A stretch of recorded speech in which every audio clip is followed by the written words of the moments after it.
Very welcome to my channel. तो जल्दी से डिस्कस कर लेते हैं टीजी साइंस के most important highlighted topics and they are very very important highlight topics which are been asked in the exams. तो so let's go through it. First plant hormone discovered वो indole 3 acetic acid.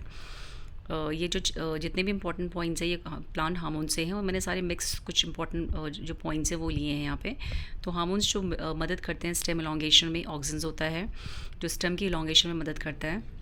And hormone जो break करता है seed dormancy को, जो seed को grow करने में मदद करता है, वो है हमारा जिब्रेलिन्स। जो स्टेम इलॉन्गेशन में रूट्स के फॉर्मेशंस में जो हार्मोन मदद करता है वो है ऑक्सिन्स, और स्टेम को इलॉन्गेट लंबाई में ग्रो करने में मदद करता है वो है ऑक्सिन्स। लेकिन जिब्रेलिन क्या करता है, उसको साइड वाई ग्रो में मदद करता है प्लांट को, और सी डोमेंसी को ब्रेक करता है। सी डोमेंसी को ब्रेक करता है कौन? जिब्रेलिन्स। Very very important.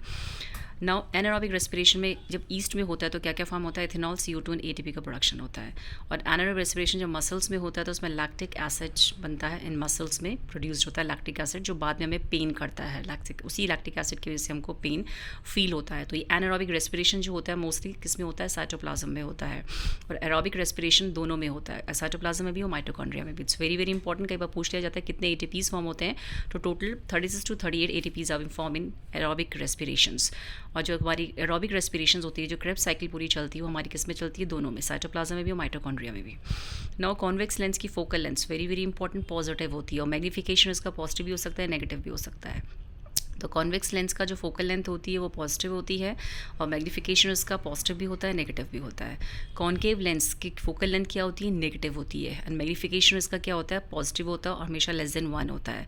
तो magnification is always positive and less than 1। तो हमेशा मतलब बड़ा होगा पॉजिटिव, एंड लेस देन क्या होगा? हमेशा 1 होगा। कॉन्वेक्स लेंस की इमेज जो बनती है वो हमेशा रियल इन्वर्टेड और वर्चुअल इरेक्ट दोनों टाइप की इमेज बनाता है कॉन्वेक्स लेंस, रियल इन्वर्टेड भी और वर्चुअल इरेक्ट भी। लेकिन कॉन्केव लेंस जो हमेशा इमेज कैसी बनाता है? Virtual erect and diminish. Concave lens image बनाता है हमेशा virtual erect and diminished. Maximum angle of deviations का जो डिस्पर्जन है वो कितना है? वायलेट है। तो maximum angle of deviation and dispersion कौन से कलर का? वायलेट का होता है, और मैक्सिमम रिफ्रैक्टिव इंडेक्स भी वायलेट का होता है। Minimum refractive index angle of deviation कौन से कलर का होता है? रेड कलर का होता है। Very very important. In hypermetropia image form कहाँ फॉर्म होती है? बिहाइंड द रेटिना बनती है। तो इन हाइपोमेट्रोपिया कई बार पूछ ले, करेक्शन में पूछ लेते हैं कौन से लेंस को हम इसमें यूज़ करते हैं करेक्शन के लिए? Convex lens. और मायोपिया में इसको हम शॉर्ट साइटेडनेस भी कहते हैं। तो बेसिकली किस में यूज़ होती है? In front of रेटना। इसमें इमेज जो बनती है वो इन फ्रंट ऑफ रेटना बनती है, जिसमें हमें दूर की इमेज नहीं दिखती है, पास की दिखती है, उसको बोलते हैं मायोपिक पेशेंट। तो मायोपियम में क्या? इन फ्रंट ऑफ रेटना बनती है इमेज, और हाइपोमेट्रोपिया बिहाइंड द रेटना बनती है। उसको कैसे करेक्ट किया जाता है? कॉन्केव लेंस के थ्रू मायोपिया को करेक्ट किया जाता है। स्टोमेटल ओपनिंग में कौन से आइंस रिस्पॉन्सिबल होता है? जब गार्ड सेल से पानी भरता है तो उसमें कोई आइंस उसमें एंट्री होती है, तो उस आइंस कौन से वो आइंस होते हैं potassium ions. Very very important. तो वी शुड नो दिस। तो हार्मोन्स चैप्टर से जैसे हमारे कई बार पूछ लिया जाता है कि कौन सा हमारा हार्मोन है जो फूड राइपनिंग में मदद करता है, जैसे थायलिन है, वो गैसेस हार्मोन भी होता है। It's very very important. And cell division में साइटोकाइनिन मदद करता है, कौन सा हार्मोन है जो सेल डिवीजन में रिस्पॉन्सिबल होता है। तो इसी तरीके से कुछ important points for the upcoming exams are very quick and highlighted points, and please you go through it.